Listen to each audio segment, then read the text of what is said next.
Are the Warriors actual contenders? Fuck no. They have no chance. Flight team stand up. Flight team stand the back down, bro. Like, come on. They have no chance. They're a good team if they were healthy.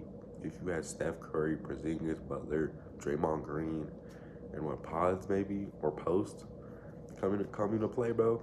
They're a good team, but and that one brown skin dude that's also tough. But they're not contenders because they're not healthy.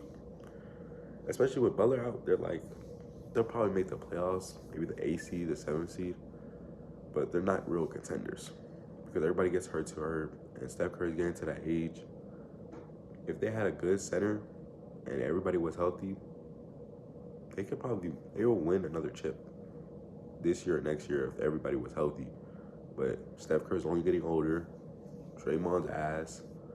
Um, Pods is he's doing his thing, but they're not contenders. They can't withstand the OKC, the Spurs, the Cavs. Like a team that has a good center or a team that's has good players. They can't control that. They're getting blown out by teams right now. It's because really none of their leaders not here. Steph Curry, he's just watching. And Flight might have that Delulu like they're contenders, but they have no chance this year.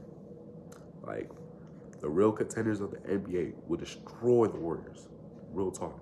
And the real contenders are the Spurs, OKC, the Cavs. Even though they've done some dumb shit, they're real contenders.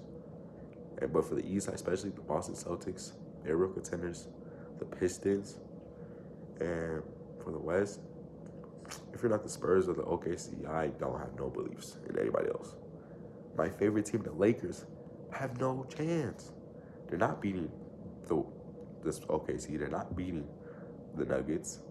They could barely beat the Nuggets, what I meant to say, and they're not beating the fucking Spurs or OKC.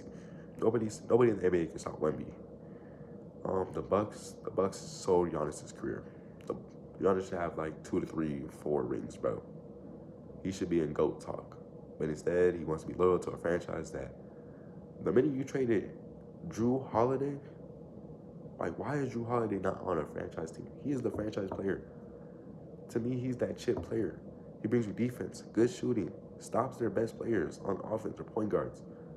So he stops their facilitator. He brings in defense. He brings in good shooting. That's why the Bucks won, because they had Drew Holiday. Yeah, they had Giannis in his prime, but still didn't make it last year. But they made it when they got Drew Holiday. The Boston Celtics won when they had Drew Holiday. OKC won when they had Alex Caruso. There's always that one player that actually puts it all together, that puts in the glue, that puts in the defense, that puts in the work. For Boston Celtics, it was Drew Holiday and Peyton Pritchard. For OKC, it was really Alex Caruso when he came in. Alex Caruso again for the Lakers. For the Bucks, Drew Holiday. For the Warriors, it was Jordan Poole. There's that one player that makes them real contenders, and that's what they have to realize. The Warriors are still, remember, they're shit, they're ass. Their dynasty ended. They could have won maybe the last 10 rings if KD never left, if they kept all their players. They really would have been that team. They would have beat Jordan, bro. Have the most rings in the NBA. But you know what you want to do? You want to break up the dynasty. Punch Jordan Poole. KD and Draymond. Draymond is like the facilitator that ended the dynasty, And then Clay, Megan Thee Stallion got him on the ropes. They're fake. Stay blessed.